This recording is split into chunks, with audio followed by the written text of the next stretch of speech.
Hello friends, welcome to my channel. It's Baby Life. Today I'm going to discuss some more daily use sentences plus some user requests. So let's have a look at them. First one is मोल भाव करने की भी कोई सीमा होती है. There is a limit to haggling. Shopkeeper आपको बोलता है ma'am there is a limit to haggling means मोल भाव करने की कोई सीमा होती है. ओके, हैगलिंग इज़ मोल भाव करना. तुम इतने फट्टू क्यों हो मीन्स कमज़ोर दिल क्यों हो. Why are you such a vamp. Why are you such a vamp. Chicken hearted भी यूज़ कर सकते हैं. बस कुछ ही दिनों की तो बात है. It's just a matter of few days. It's just a matter of few days. Next is उसे यहाँ कुछ दिन और रुक जाने दो. Let him stay here for a few more days. Let him stay here for few more days. Next sentence वो हमेशा हमारे घर पर ताक झाँक करती रहती है. She is always snooping around our house. She is always snooping around our house. Snoop around means ताक झाँक करना. ओके, नेक्स्ट सेंटेंस उसे जासूसी करने का शौक है. She has the NAAC of snooping around. She has the NAAC of snooping around. या फिर ताक झाँक करने का शौक मतलब दूसरों के घरों में देखना कि क्या करें, जासूसी. दैट इज़ नियम तोड़ने के लिए नहीं बने हैं. Rules are not meant to be broken. Rules are not meant to be broken. Meant to be plus verb की थर्ड फॉर्म. नेक्स्ट इज वो घर खाली हाथ और निराश वापस आया. He came back home empty headed and crestfallen. Crestfallen का मतलब होता है उदास. So you can say dejected, disappointed और डाउन हार्टेड. कॉलेज और स्कूल कब तक बंद रहेंगे. Till when will college and school remain closed. Till when will college और and school remain closed. Next sentence तुम्हारा बेटा हाथ से निकल गया है. You have lost control of your son या फिर your son has gone out of control. इन दोनों में से आप कोई भी बोल सकते हैं. Your son has gone out of control और you have lost control of your son. हम कब से आपका इंतज़ार कर रहे हैं. We have been waiting for you for so long. We have been waiting for you for so long. Next sentence इतना दुखी या निराश मत हो. Don't be so woebegone or sad or forlorn or down in the mouth or gloomy. Don't be so woebegone or down in the mouth or gloomy. इन सब का मतलब एक ही होता है, दुखी या निराश. ओके, भगवान तुम्हारी दुआ ज़रूर सुनेगा या फिर अल्लाह जो भी है. God will definitely hear your plea or prayer. God will definitely hear your plea or prayer. Next sentence कल का सेशन मेरे सर के ऊपर से गया. Yesterday's session went over my head. मतलब आपको कुछ समझ नहीं आया. Yesterday's session went over my head. Go over someone's head means बिल्कुल समझ में ना आना. ओके, टेक्निकल चीज़ें उसके सर के ऊपर से जाती हैं. The technical stuff goes over his head. The technical stuff goes over his head. Next sentence उनके पाँव छूकर आशीर्वाद लो. Take blessings by touching their feet. Take blessings by touching their feet या फिर touch the feet and take blessings. Both are okay. Next is जल्द से जल्द अपनी बुरी आदतें छोड़ दो. Give up your bad habits as soon as you can या फिर give up your bad habits to the soonest. Okay, both are okay. Next sentence तुम्हारी सुई हमेशा इस बात पर क्यों अटक जाती है. Why do you always get stuck on this thing. Why do you always get stuck on this thing. Next sentence ध्यान कहाँ है तुम्हारा. आप बच्चों से बोलते कि मैं तुमसे बात कर रही हूँ. ध्यान कहाँ है तुम्हारा. I am talking to you. Where is your attention. I am talking to you. Where is your attention. तुम मुझे शकी नज़रों से क्यों देख रहे हो. Why are you eyeing me with suspicion. Why are you eyeing me with suspicion. आई यहाँ पे एज अ वर्ब यूज़ हुआ है इसलिए हमने आइंग लिखा है. ओके, वो अपने उपहार से बहुत खुश थी मतलब जिसको उपहार मिला उससे. She was thrilled to bits with her present. She was thrilled to bits with her present. Thrilled to bits means extremely happy. Okay, so यहाँ पे एज अ ईडियम यूज़ हुआ है. ओके, नेक्स्ट इज ये काम करने के लिए तुम्हें साहस बटोरने की ज़रूरत है. You need to muster or gather the courage to do this job. You need to muster or gather the courage to do this job. Muster या फिर gather दोनों में से कोई वर्ड यूज़ कर सकते हैं. Okay. Next is muster means collect. वो चिंगारी को हवा देने का काम करती है. She does the work of fanning the flames. She does the work of fanning the flames. Fan the flames means चिंगारी को हवा देना. ओके. ये एज अ इडियम यूज़ हुआ यहाँ पे. Next is fan the flame का मतलब होता है to make something more intense और टू मेक सिचुएशन, मतलब जो सिचुएशन चल रही है उसको और ख़राब कर देना. तुम्हें इस बारे में सोचना चाहिए. You should give it a thought.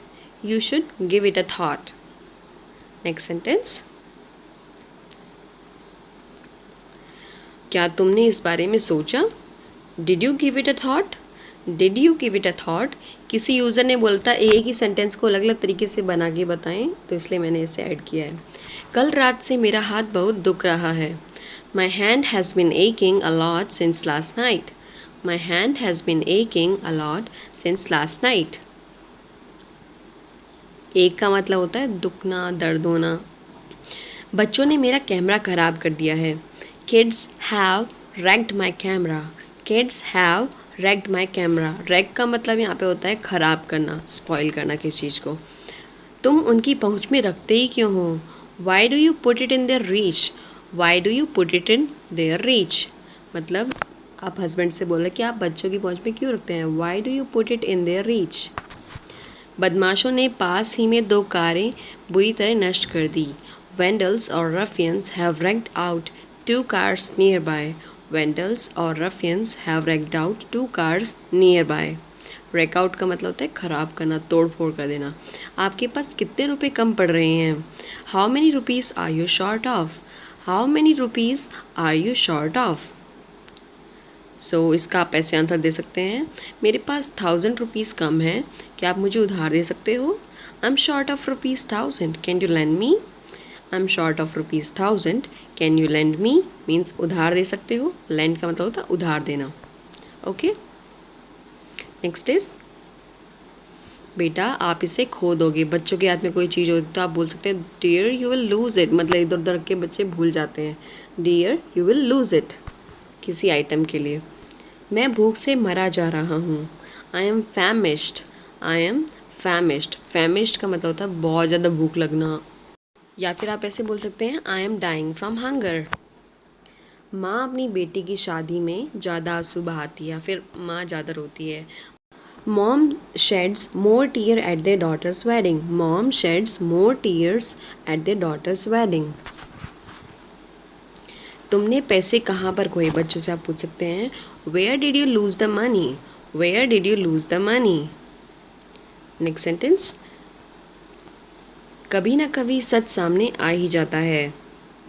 Sooner or later truth comes to light. Sooner or later truth comes to light. Sooner or later means कभी ना कभी. Come to light means सामने आना. Okay. Next is हम सभी कभी कभार सच को मरोड़ देते हैं, है ना.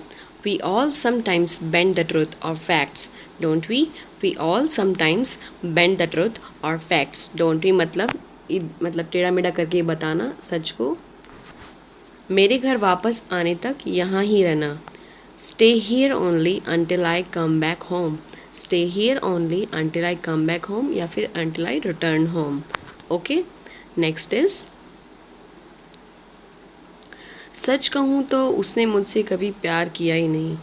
If truth be told he has really never loved me. If truth be told he has really never loved me. Frankly speaking भी बोल सकते हैं ट्रूथ बी टोल्ड की जगह, या फिर टू बी ऑनेस्ट भी बोल सकते हैं. Okay. Dam the expense, dam the consequences, dam the calories etcetera. मतलब जो भी होगा उसका देखा जाएगा. ये स्पोकन में यूज़ होता है. Use to say that you are going to do something even though it might have bad results. मतलब वो आप करोगे, आपको पता भी कि उसके बैड रिजल्ट्स हो सकते हैं, तो तब भी आप वो करते हैं. तब आप उस कॉन्टेक्स्ट में dam the expense, dam the consequence या फिर डैम द कैलोरीज यूज़ करते हैं. ओके. लाइक समय आ गया है मेरे बोलने का, नतीजा जो होगा देखा जाएगा. The time has come for me to speak out and damn the consequences. The time has come for me to speak out and damn the consequences. मतलब बहुत समय से आप बोल नहीं रहे हैं लेकिन अब आपका सब्र टूट रहा है तो आप बोल सकते हैं damn the consequences, नतीजे देखे जाएंगे, मैं बोलूँगा। ये मेरे बच्चे की पहले बर्थडे पार्टी है। It is my child's first birthday party. It is my child's first birthday party. Suppose आपको कोई बोलता है कि आप इतना खर्चा क्यों कर रहे हो, सो आप ऐसे बोल सकते हैं, मैं तो मनाऊंगा और जो खर्चा होगा देखा जाएगा। I will celebrate and damn the expenses. I will celebrate and damn the expenses. So इस तरीके से कंटेक्स्ट में आप यूज़ करेंगे, जो होगा देखा जाएगा, वो उसके सेंस में आपको यूज़ करना। ओके। आपका फ़ोन लग नहीं रहा था। Your phone was unreachable. Your phone was unreachable. Next is, मैं पूरे दिन से काम में जुटा हुआ हूँ। I have been slogging all day. I have been slogging all day. Slog means to diligently work hard, मतलब बहुत कड़ी मेहनत करके लंबे समय तक काम करना। Okay, that is called slog. Next is, मैं इस बारे में सब जानती हूँ। I know everything about it. I know everything about it.